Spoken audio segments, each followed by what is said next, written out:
नमस्कार, मैं अम्बे वर्मा और आप देख रहे हैं इंडिया टीवी न्यूज। तो चलिए आगे बढ़ते हैं कुछ खास खबरों की ओर। अब्दुल्ला चौक पटना में एनडीए और बीजेपी पर जमकर निशाना साधा। पाटलिपुत्र लोकसभा से राजद प्रत्याशी मीसा भारती और बिहार सरकार के पूर्व मंत्री Shyam Rajak India TV news के लिए नीरज कुमार के साथ नवीन कुमार की विशेष रिपोर्ट पटना से। देखिए, जो फर्स्ट टाइम वोटर है उससे मैं यही अपील करूंगी कि वो अपना वोट का प्रयोग जरूर करे, जिसको भी दे। और मुझे पूरी उम्मीद है कि वो जो पिछला जो उन लोगों ने देखा कि किस तरह से देश में चल रहा है, और मुझे पूरा उम्मीद है कि जो फर्स्ट टाइम वोटर है खास तौर पे वो इंडिया गठबंधन के प्रति पूरा झुकाव। जनता को एक शुभकामना पत्र से संदेश दे दीजिए, संदेश दे दीजिए जनता को, जनता सुनना चाहती है।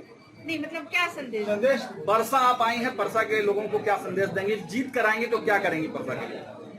नहीं, परसा के लोगों को, मैं परसा में हूँ अभी यहाँ पे, तो परसा के लिए एक अपनी अलग समस्या है। बहुत जगह मैं गई तो वहाँ पे एक जो रेलवे ट्रैक, वहाँ पे सड़क की बात कर रहे थे, वहाँ जल जमाव बहुत होता है। अभी मैं एतवारपुर में थी तो वहाँ पे उन लोगों ने पूछा, बहुत सारी ऐसी चीजें हैं जो लोकल इश्यूज हैं। और बहुत जल्द मैंने कहा कि मैं पाटलिपुत्र क्षेत्र के स्पेशली, क्योंकि 6 विधानसभा वहाँ आता है और हर एक विधानसभा की अपनी समस्या अलग अलग। जैसे विक्रम जाती हूँ तो वहाँ ट्रॉमा सेंटर का है, का है, लाइब्रेरी का इशू है। तो ये सब चीजें बहुत जल्दी एक छोटा सा एक मैनिफेस्टो में अपने पाटलिपुत्र क्षेत्र की आप सबके सामने लेकर के आऊंगी और उसकी चर्चा। चलिए, धन्यवाद।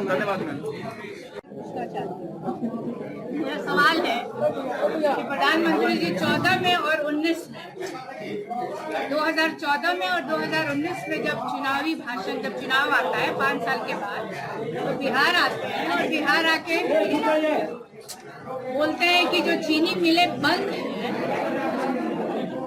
तो अगले चुनाव में जब मैं बिहार आऊंगा तो उस चीनी मिल के चीनी से चाय पीऊंगा। किस दिन चाय पियेंगे, दिन बताए। सोमवार को पियेंगे कि रविवार को पियेंगे कि बुधवार को पियेंगे? कौन से जिले की जो चीनी मिल चालू करवा दी है नरेंद्र मोदी जी ने, उस चीनी मिल का चाय पियेंगे? हम लोग को भी उसका न्योता दिया जाए। तो ये मैं मीडिया के माध्यम से ये प्रश्न प्रधानमंत्री जी से मैडम, 400 पार का दावा हो रहा था बीजेपी की तरफ से। प्रधानमंत्री जी एक और वादा, बहुत जब बिहार आते हैं तो उनको बहुत याद आता है। स्पेशल पैकेज देंगे बिहार, स्पेशल राज्य का दर्जा मिलेगा। कब मिलेगा? साल बताएंगे, तारीख बताएंगे, समय बताएंगे क्या प्रधानमंत्री? राम कृपाल जी कह रहे हैं कि हमारे एक भी विधायक नहीं है, यानी बीजेपी और एनडीए के मिला के पाटलिपुत्र में एक भी उनके विधायक नहीं है। क्या इस बात का उनको गिलानी है या गिल्ट है? अब ये तो रामकृपाल जी बताएंगे कि उनके विधायक क्यों नहीं है।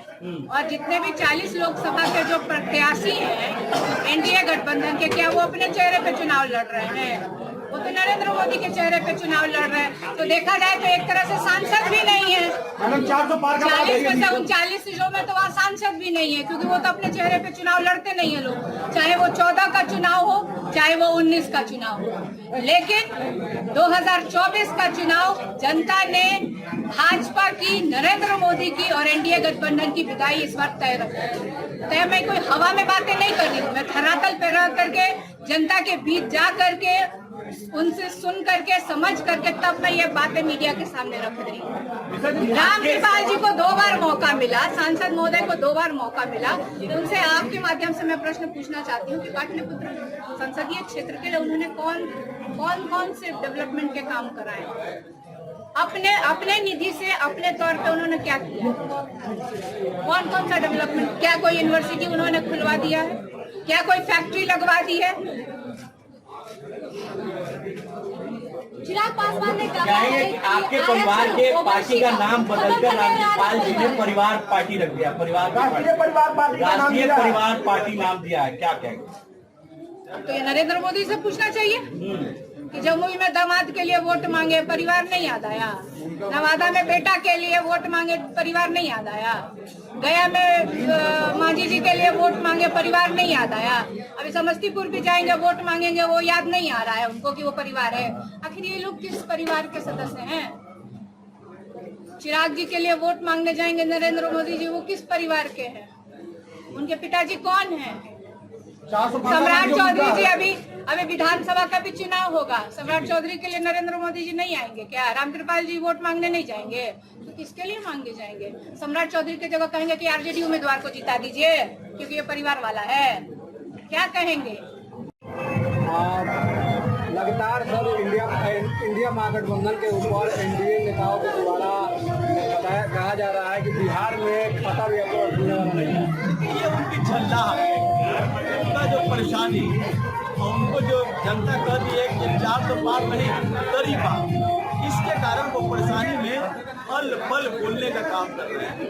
जनता पूछ रही है बेरोजगारी पर आपने क्या किया, जनता पूछ रही है महंगाई पर आपने क्या किया, जनता पूछ रही है किसानों को आज गन्ना का क्या हुआ, जनता पूछ रही है कि हमारे बच्चों को जो आज भविष्य अंधकार हो गया है उसका भविष्य पर आप सवाल कीजिए।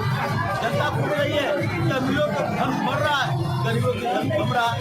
ये देश में डॉलर का कीमत बढ़ रहा है और रुपया का कीमत घट रहा है, रुपया का मूल्य हो रहा है। कल ही आया है, कल ही रिपोर्ट आई है कि 83 रुपया पहले था 63-62, अब 83 रुपया हो गया $1 का कीमत। तो ये स्थिति में जनता जानना चाहती है कि आप क्या कर रहे हैं। क्या इस देश में 20 घर ही जो पूंजीपति के लोग हैं वही है क्या? और संविधान बाबा साहब जी को बनाने के